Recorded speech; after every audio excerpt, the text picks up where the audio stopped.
Thanks to all joining in today evening. Of course, it's an active day because this is a weekend where teachers might be looking out to rest themselves for the long weekend to which they have worked in. Those who have joined and those who will be joining. Thanks to all of them. I request Nitya Madam to start the session. Today is the third session for the teachers learning program, and tomorrow will be the fourth day. And by that, we will be ending up our this teachers learning program, and then we will move on to the next level of understanding how we can move ahead with all the teachers and of course the ecosystem of the schools in space of teachers learning. So, not taking much of the time. I'm so sorry. Yeah. Not taking much of the time. Yours is yours, Tamil. You can start your presentation. Thank you, Pradeep sir. Good evening, everyone. And thank you all for giving me this opportunity to be able to participate in this initiative. And yes, I appreciate participants taking time out of their busy schedule, being, as sir said, being the weekend. And I'm sure throughout the week, they work very hard. So it's a little tiring for them. Still, they've taken their time out. So thank you. And not to take much of your time, I would just start with my presentation.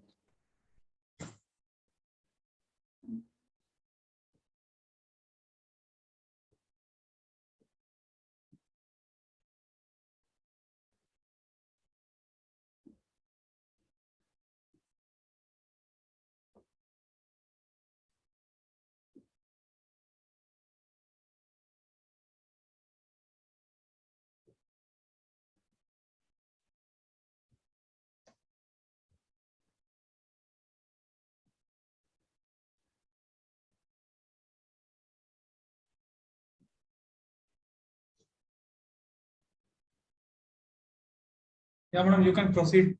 I can, okay, I'll do that. Yeah.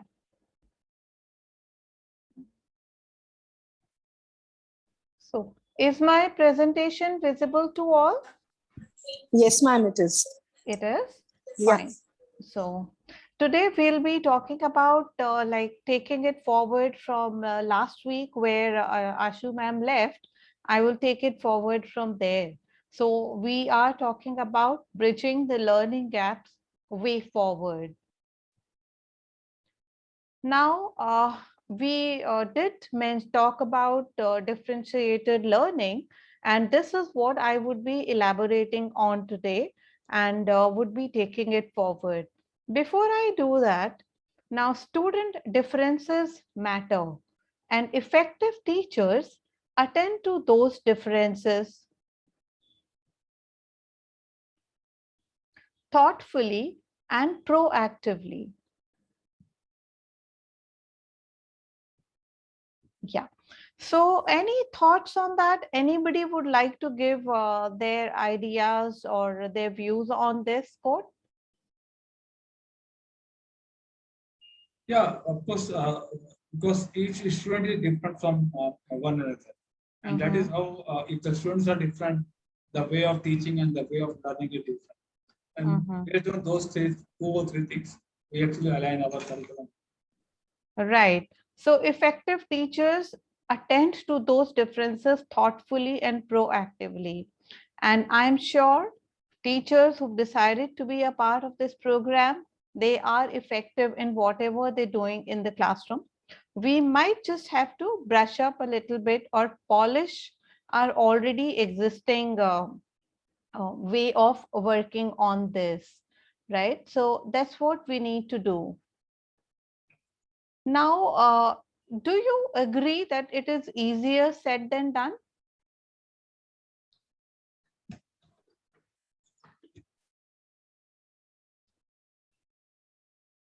We all might feel that we would like to kind of do it and maybe doing our best, but still there may be multiple gaps that exist, right? So do you feel it is easier said than done? Or do you feel it's your habit of mind and differentiation automatically happens in your classes?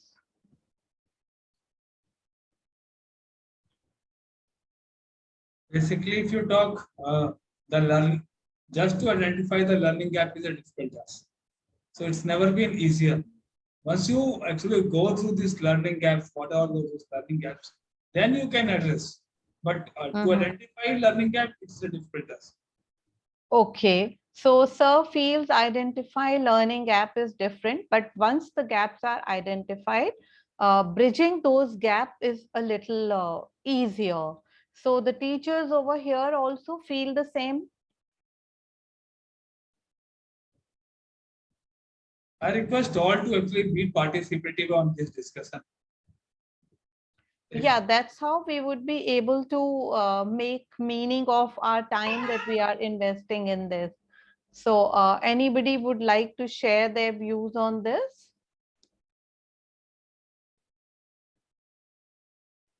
Mhm. Yeah, madam, you can move on. Right, yeah. So the last time what we talked about differentiation, we did mention a lot about differentiated learning, and that is what I said I would be elaborating today. So I would like you to click on this Padlet link. I will share this link with you on your chat box. And what I want you to do is just go there and tell me what differentiation means to you. Differentiated instruction is, and fill up the gap. I might say that for me, differentiated instruction is meeting individual students' needs. Somebody might say that differentiated instruction for them is creating multiple lesson plan. Somebody might believe that differentiated instruction for them is whatever they feel like. So just put your views on what, according to you, is differentiated instruction. I'll give you 5 minutes for that. Process your thought. And I am sharing the Padlet link in the chat box. Click over there, go to the Padlet, write your name and mobile number, and share your views on this. I have shared the Padlet link on chat box.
It's saying we either we need to log in or sign up. How it is? No, you just click on this link. The moment you click on this link, it will take you automatically, it will take you to that Padlet wherein I want the information.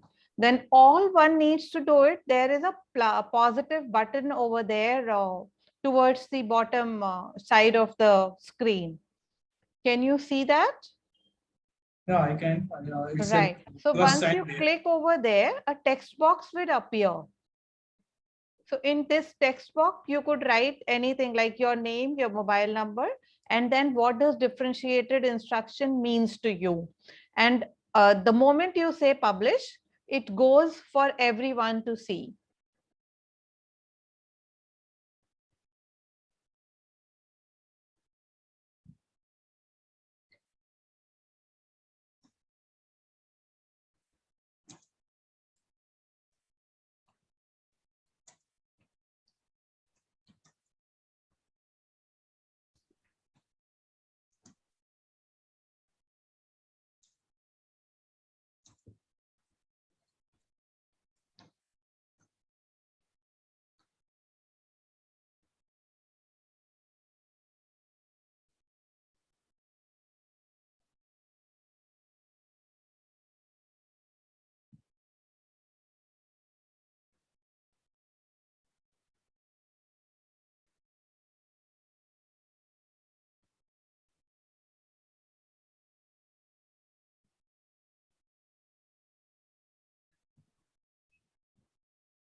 Yeah, Samina has given her input and she says that for her, differentiated is creating lesson plan and acting on it at the same time. Okay. As per different student, different pace of learning. Sir has written. Anyone else would like to share their viewpoints on this?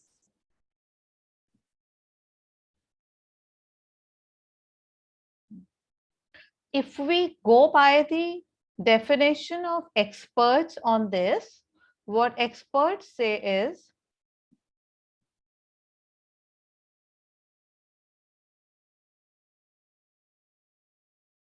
differentiation, sorry,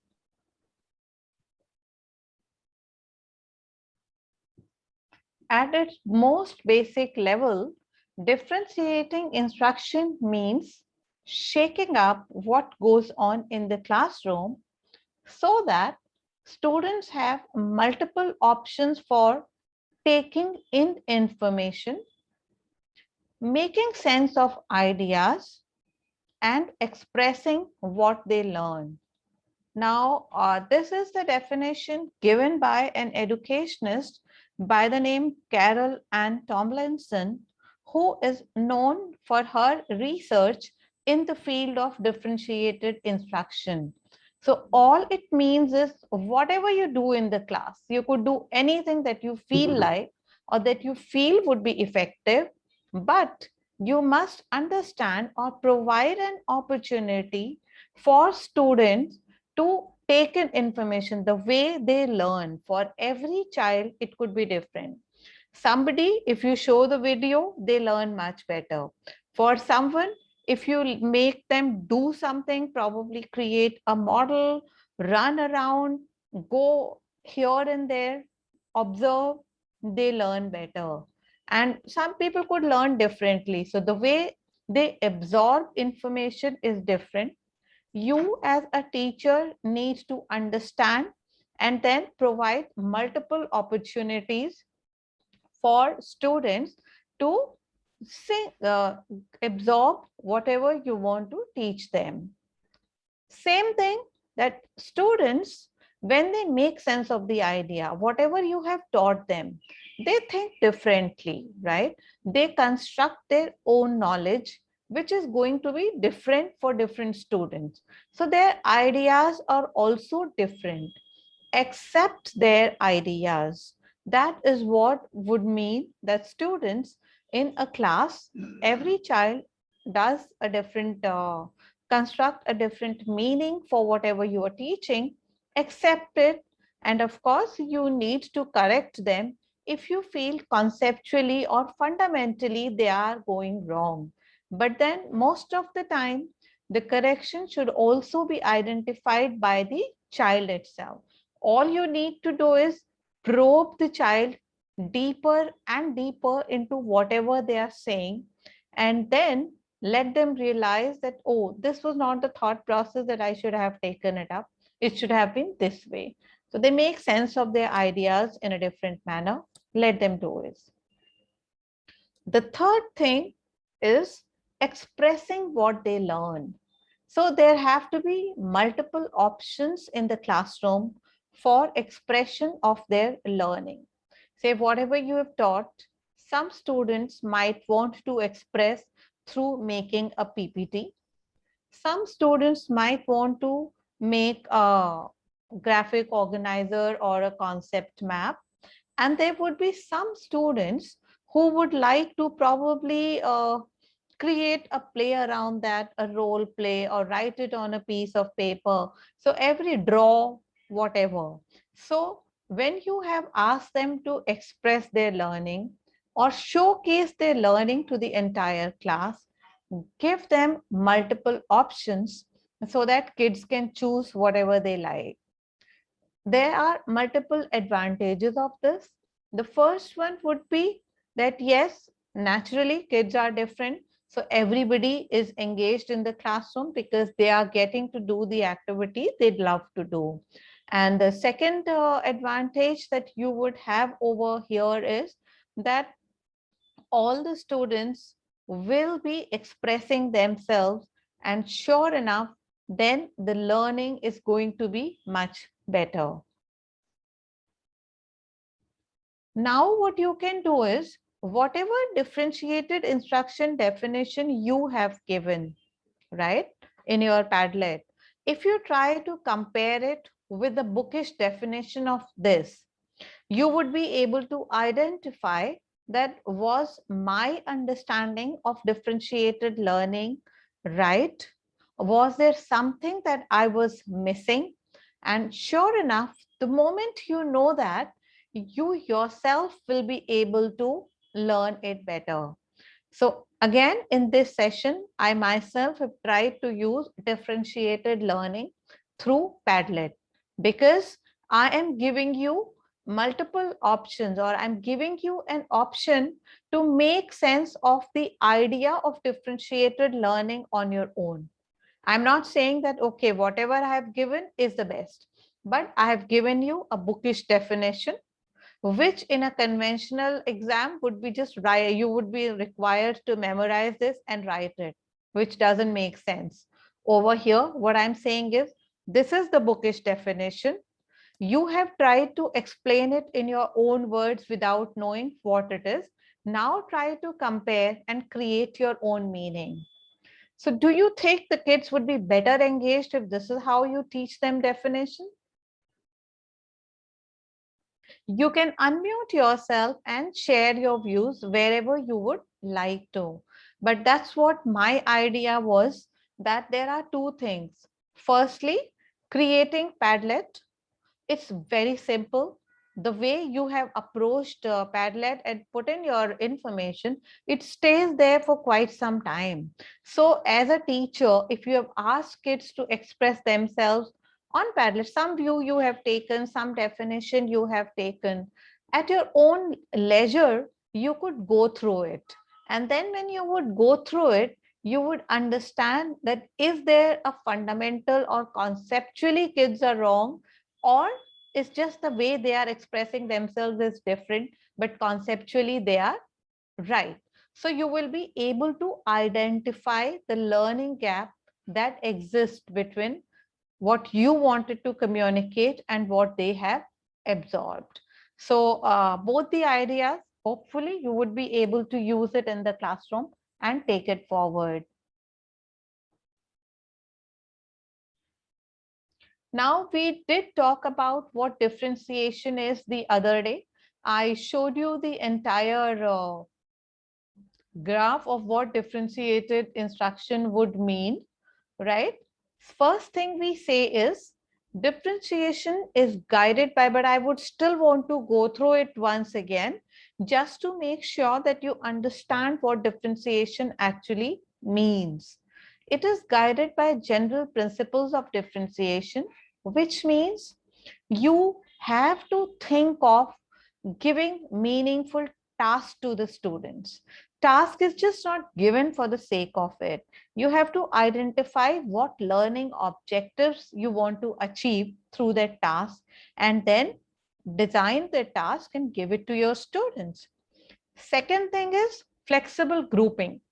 Differentiation in a classroom would be successful if you create groups which are like, sometimes you would to be mixed group, wherein you have kids who are very high performing kids along with a low performing child, and they're working towards a solution.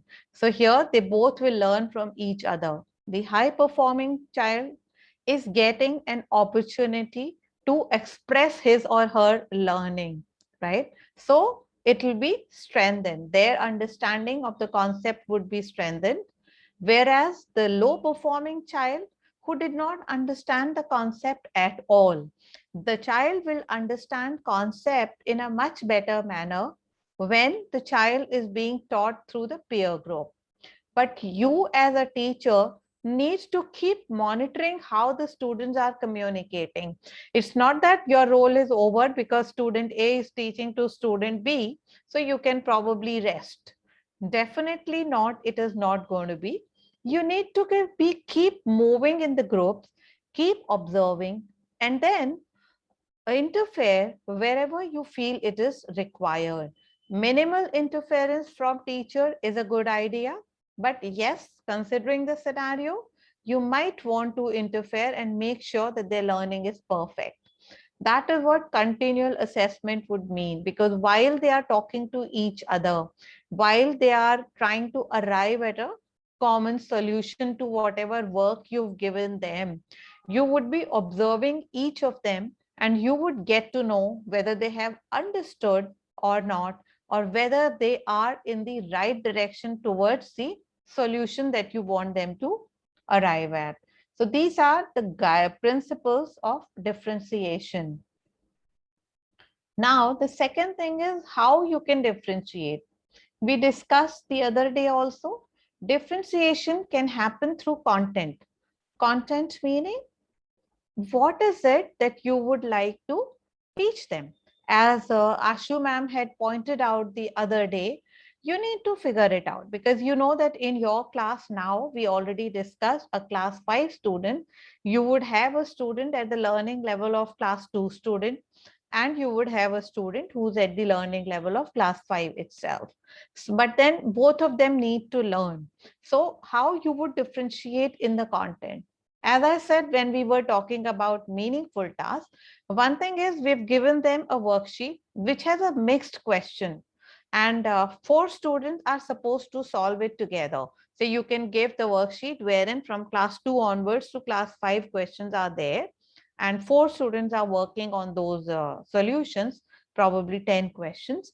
And you say the entire group will get marks when all the students sitting in this group can provide explanation to the solution that is being given here. So, they might want to work individually, they might want to work together. So one aspect could be this with a mixed group. Another problem could be that to a similar problem, there are multiple variations. One is at the high order thinking skill required to solve the problem. The others are the basic problem, right? So maybe you can just ask the basic students to be sitting together. Then there as a teacher, you might be more involved in that group, giving them an explanation. You realize that, okay, these 5 students cannot add or subtract. So I possibly cannot go around talking to them about division or multiplication.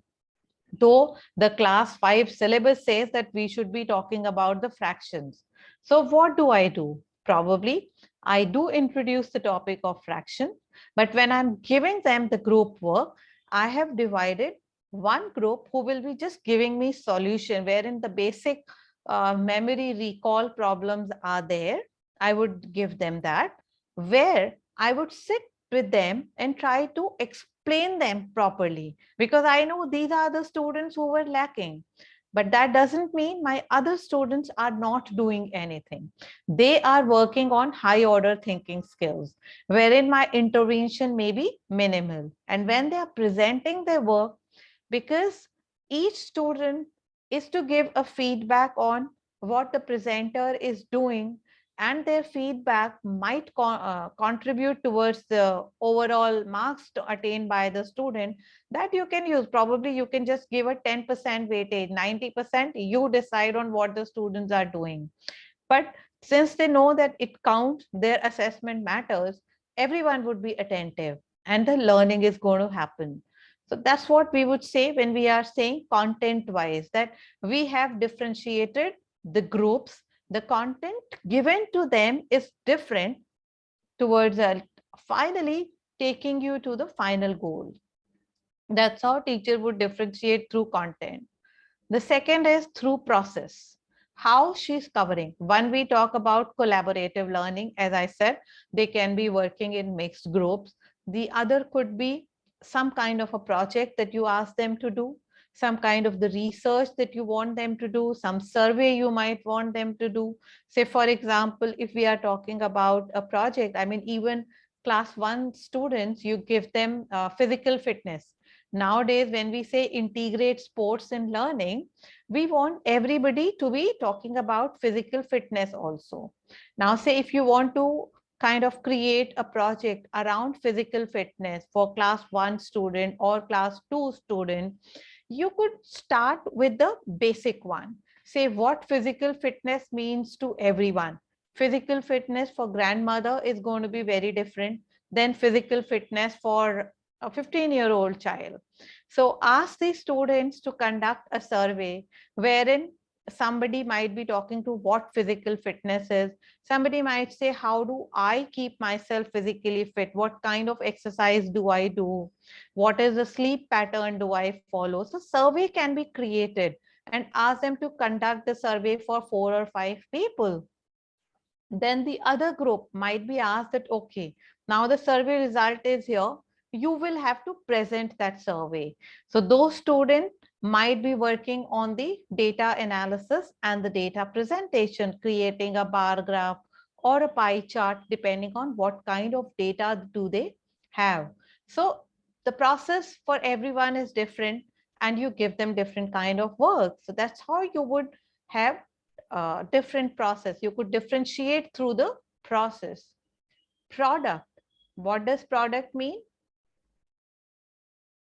The way students express themselves, their own learning. So whatever they have learned, say when we were talking about the fitness project, probably your learning was that students understand what healthy eating is all about, right? So healthy habit, one of the learning objectives was that which is the junk food and which is the healthy food. Student learn about that.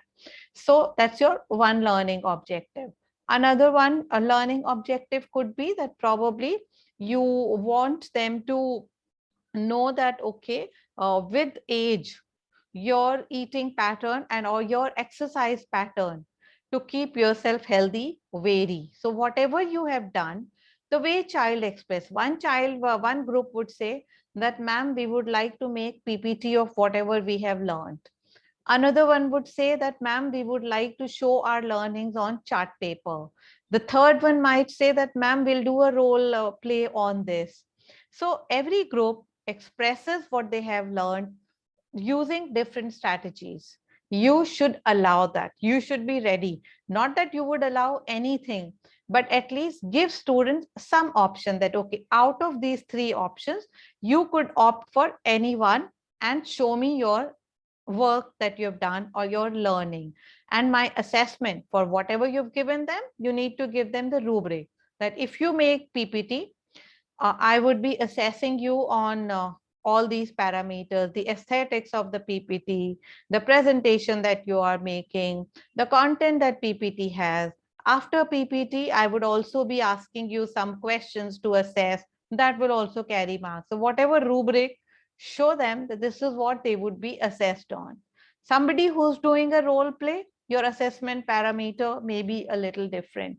So you will have to show them the rubric also, that these three means would be allowed and this is how they would be assessed. So you can differentiate through the product also. Another thing you have to keep in mind is affect or environment. As we have been saying that post-pandemic, when these kids are in the school, earlier also it was there, but now their emotional status may be very different. All the students might be in an altogether different state of mind. Some would be facing anxiety, some would have experienced some kind of tragedy in their house. They have a different state of mind right now. So your treatment to students, the way you talk to them, the way you handhold them might be different. So that there is a differentiation for through the environment or your affective domain as we talk about. So you could differentiate through these things. Another differentiation can happen is the basic knowledge about student, what my students are. Say some students could be about the readiness, whether they are ready, what level are they there to learn. It is about the interest, what interests a student. Every student may not be interested in everything, especially when we are talking about integrated project. So when you create that project, you need to keep in mind as to what is a student interested in. So when you're going to create a group, make sure that a group has 1 or 2 members showing interest and the others might be just there. Every time you can't say that, okay, if a group, there are 5 students in the class, they want to do just role play. So those 5 students are now labeled as doing role play only. No, but when your work requires role play, make sure that these 5 students are there, are divided in each and every group so that every group is able to perform better. So you need to kind of keep the interest of the students in mind. And then of course, the learning profile. What does learning profile mean?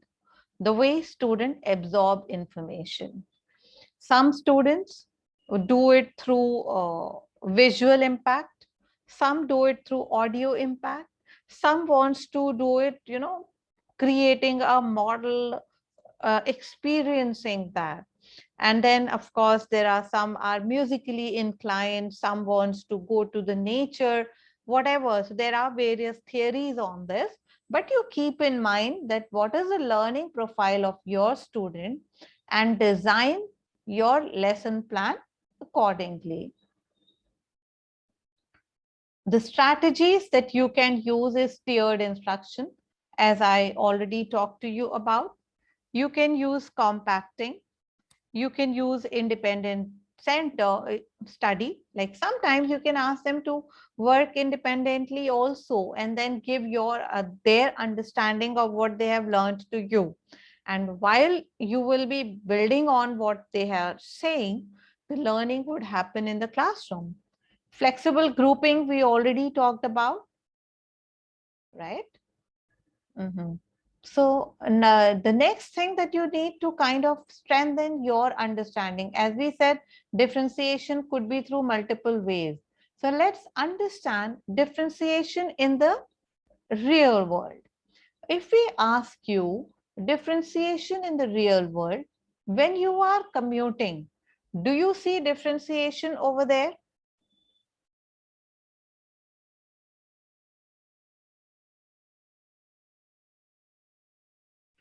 Pradeep sir, you're muted.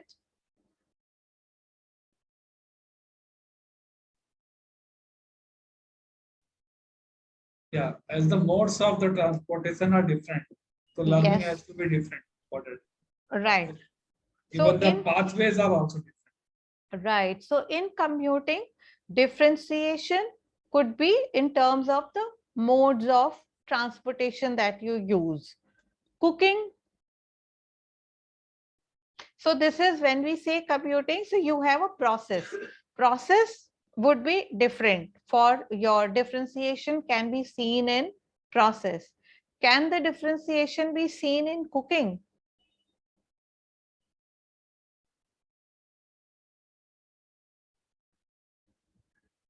So let's understand how this differentiation is. So when I'm talking about commuting, as I said, the process differentiation could be, you could be flying, driving, cab, you may be taking a cab, train, bus, bike, whatever. When we are talking about cooking, there is a process differentiation, which is like following different recipe. There could be a content differentiation, which would be about, like, I mean, what ingredients you are going to be using for cooking. And then the product as to what it comes out. Same preparation, same recipe, but when it is presented, it could be different. So it could look healthy, it could be whatever. So there could be a differentiation with respect to product. This is what it would be. Say news. So content wise, we know that it could be local news, it could be national news, it could be international news. Process wise, we could be watching the news on TV, we could be reading it on internet, through newspaper, whatever. So there is going to be a differentiation there. When we talk of exercise, process differentiation will be everywhere, whether you are walking, biking, skating, whatever. And the product differentiation will be, for some, it will be improved cardio, the strength, stamina increases. For some, it would be about muscle strength build up. And for some, it would be the flexibility.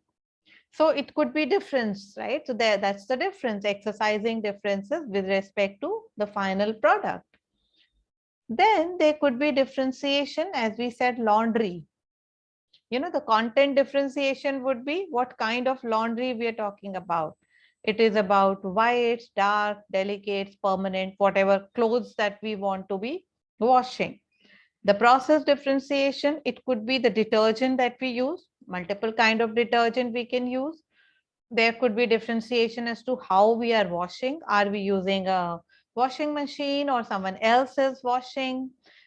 Whatever process we do that. Then there could be multiple loads or a single load, like process could be different. Or when we dry, are we using a dryer for drying? Are we drying them in our room? Are we drying it sun dry? Whatever. So that's what the process differentiation would be. And of course, the product differentiation would be the final product after wash. Is it folded? Is it hung? Or is it pressed? So that's where your product differentiation would come.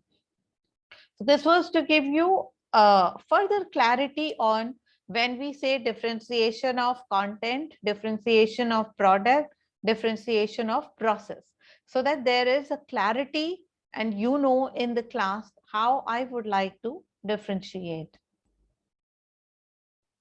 Now, there are certain key principles of differentiated classroom.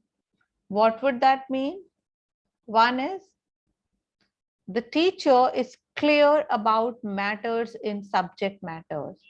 So when you are wanting to differentiate in the class, you should be very clear as to what kind of differentiation do I want to apply now. Is it that I want to teach the same content to all the students and only my process need to be different because everybody has a different learning profile? Is it that the content itself has to be different? Class 5 students wanting to do fractions in the same group. There are kids who are struggling with class 2 like mathematics, also addition, subtraction.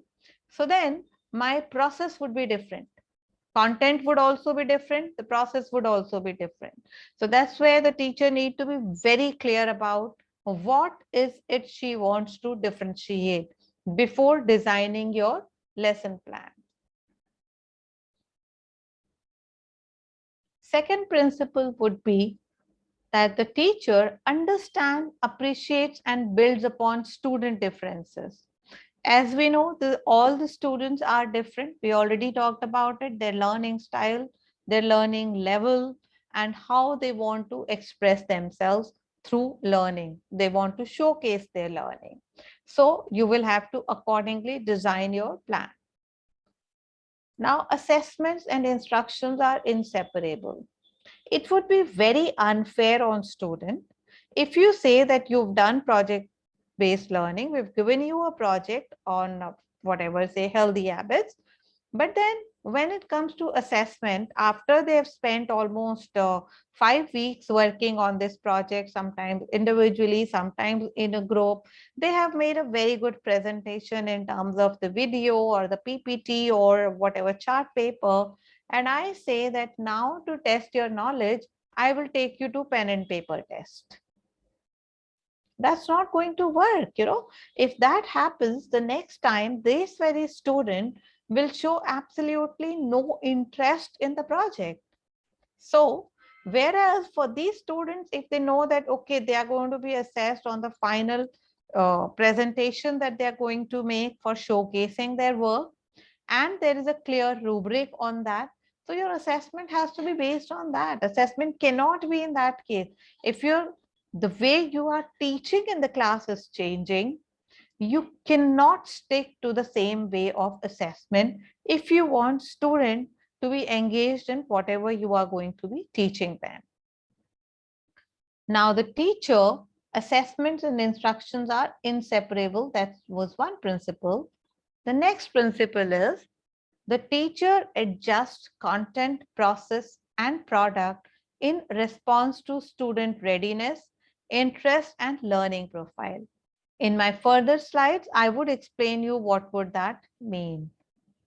all students participate in respectful work. As we know that when they are doing the group work, respect for each other is required and they need to be working on that. Students and teachers are collaborators in learning. They are collaborating together. Sometimes teacher might have to intervene, sometimes she need not, but whatever she is doing, they are collaborating together and she should be able to differentiate between when to intervene, when not to intervene. Goals of a differentiated classroom are maximum growth and individual success. Flexibility here, depending on what students are learning, how they are learning, you got to be flexible in your approach.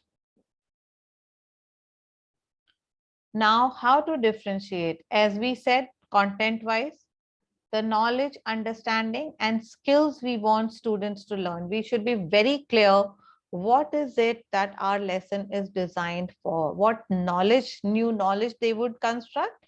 Now that new knowledge would be different. You can have multiple level. Level 1, this is what they would be learning, your students. Level 3, this is what they would be learning. So that, but learning has to happen. The new knowledge has to be given to every student. Process, how students come to understand or make sense of the content. Once they have learned the content, how do they apply their learning? So that's your process, you need to tell them. Affect learning oblique environment. As we said, you will have to keep students' emotional state in mind while they are learning, because their emotional state does impact their behavior or their learning pattern. Product, how they want to showcase their learning. Now, when we say that have different ways of showcasing their learning, at no point in time are we suggesting that if you have a class of 30 students, you would have 30 different ways of assessment. But tell them that, okay, you will be assessed through either the public speaking activity that you would be doing on that day, or the chart paper that you would have created and given a rubric for that. That's the kind of assessment you will have to design for them. So the product differentiation would happen there. Now, as we said, getting to how we influence student learning. Readiness, as we said, because we want to differentiate. What is readiness? A student's current proximity to specified knowledge, understanding, and skill. Remember, we had set some learning objectives. Say, for example, when we are talking about class 5, our learning objective or the learning outcome is that students are able to solve word problem effectively. But unfortunately, we know that we have students in the class who are not able to add or subtract two-digit numbers or the numbers that is requiring carry forward, right? So there is a vast difference between the two. So identifying how vast is that difference, what is it that they understand and what is it that they don't understand, and how I would be bridging the gap. So that's why students' readiness to learn the new concept is the prior knowledge that the student have. Are they ready to learn it? If that be so, say for example, if you are a class 5 teacher and you are in here for a rude shock when you realize that when all 30 students have come out, none of them even remembers what fraction is. So what do? Then you can't take them forward, or they are not able to add or subtract numbers. So then there you need to show the flexibility, because you know that your learners are not ready to learn fraction right now. So you will have to then backtrack and go around doing what is in the best interest of student learning. So you would deviate from the identified learning outcomes that we have talked about. Interest, as we said, which engages the attention, curiosity, and involvement of a student. So how my kid would remain interested in what I'm doing?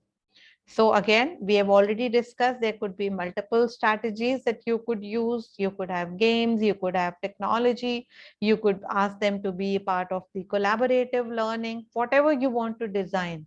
But make sure that students are wanting to learn. There is a curiosity amongst them.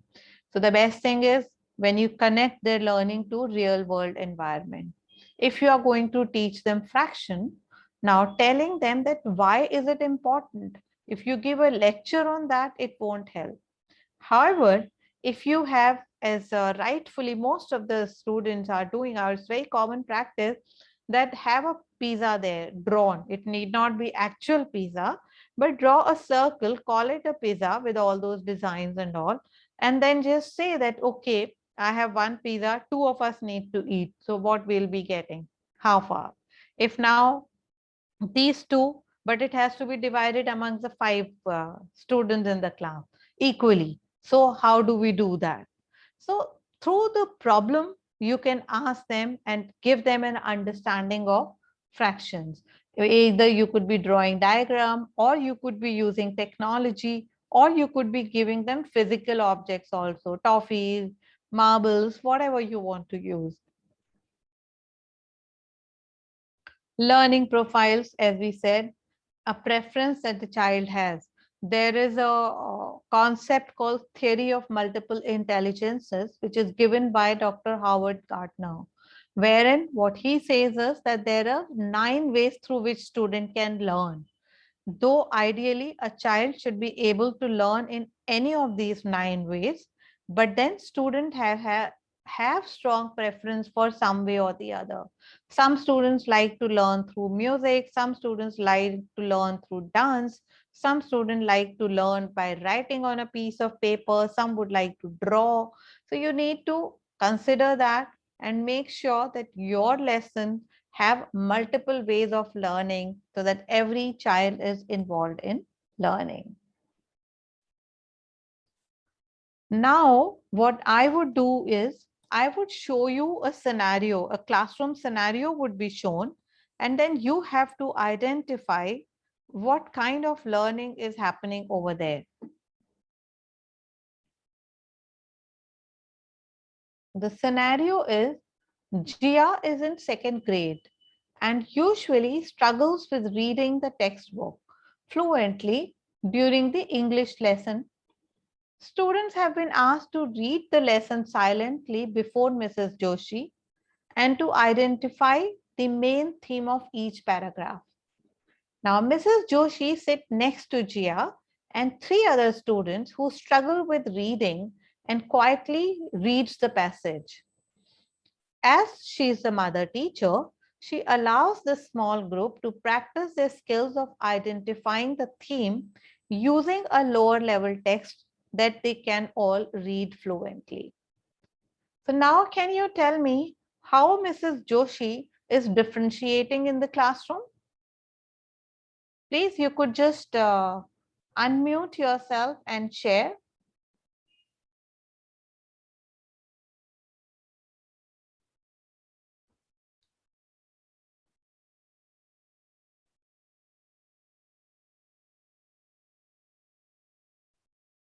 Anybody would like to do that?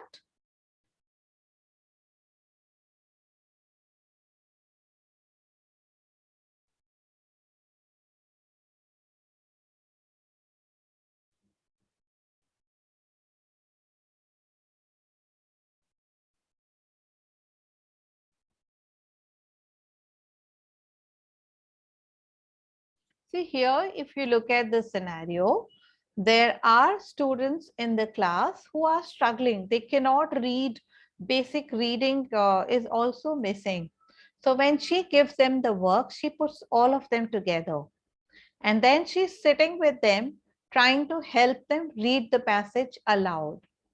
Identify the theme for those students. Others are doing it. Probably she's asked them to identify their own theme. So 4 groups, 4 different text is given to them, and they are trying to read through the passage, identify what this passage is all about, and identify the theme. But these groups have been given different passages. based on their learning level. And wherever the gap is so much that student cannot read. So probably when Jia or her students who are at the same level, then Mrs. Joshi is reading aloud with them, she might be giving or reinforcing some fundamentals of phonetics also. Maybe they don't understand that CH makes ch. So she would read aloud and reinforce that learning as well. So she has differentiated in two ways over here in the classroom. Now I'll give you a second scenario and you tell me what kind of differentiation is taking place over there. Identify the differentiation and let me know about it. Let's discuss that. Mona has been working on a social studies project illustrating the life of an important person in national history. The project will culminate in a poster presentation. Mona has made huge progress learning basic interpersonal communication skills and is working to improve her vocabulary. Her teacher, Miss Seth, has set aside additional time each day to work with Mona and 4 other students who are weak in English.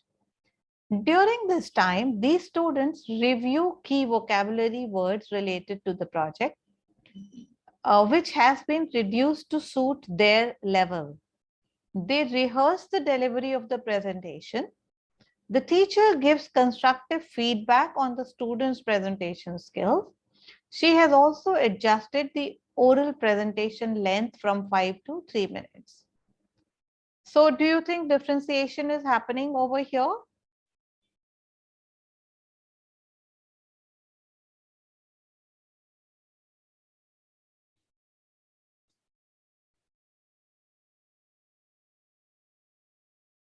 Right? So here, when the teacher realizes, though it is a social studies project, but you know that there are like a student like Mona who do not have the basic vocabulary also. Now ask them to make a presentation without helping them will definitely not be fair on them. They would learn nothing over there. So here, what she does is she gives them vocabulary which is related to their project. Explain the meaning of those words to these students and then make them rehearse their presentation multiple times before that presentation is made to everyone else. But for some other higher group, that may not be required. So she has adjusted her expectations also. Others are making a presentation of 5 minutes. These students will make a presentation of 3 minutes. Remember, when we are teaching, our first idea or the first principle is let the students improve on a self-referencing criteria from where the child was to a little higher and not compare one child with the other. So this is what she's wanting to do and let the student be successful also. Instead of telling that you don't know this, we can't do it. So with this, probably I would like to end my work. We could have discussed some more scenario, but then at this point in time, let's not do it. And then, yeah, do you have any queries or questions that you would like to ask?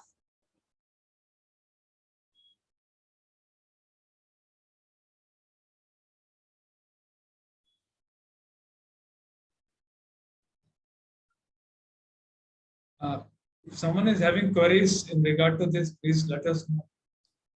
Although Madam has covered the differential learning, how exactly as we are practicing it within the classroom, it is very much difficult. Because each student is different and their way of understanding and their way of moving forward for that is always different. So, and that is what actually Madam covered the modes of actually How you can address that? Yeah, taking out those learning gaps. What all the modes can be there? right. Yeah.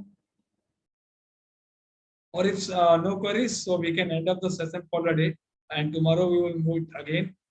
Tomorrow, I think the best timings will be suitable for the morning. Early hours, somewhere 9 o'clock or 10 o'clock. I will share the link to you. Yes, that should be fine, sir. Thank you. 10 o'clock IST. Okay. Thanks. Fine. Thanks to all. Thank you, sir. Thank you. Thank you all. Thank you. Thank you. Yeah.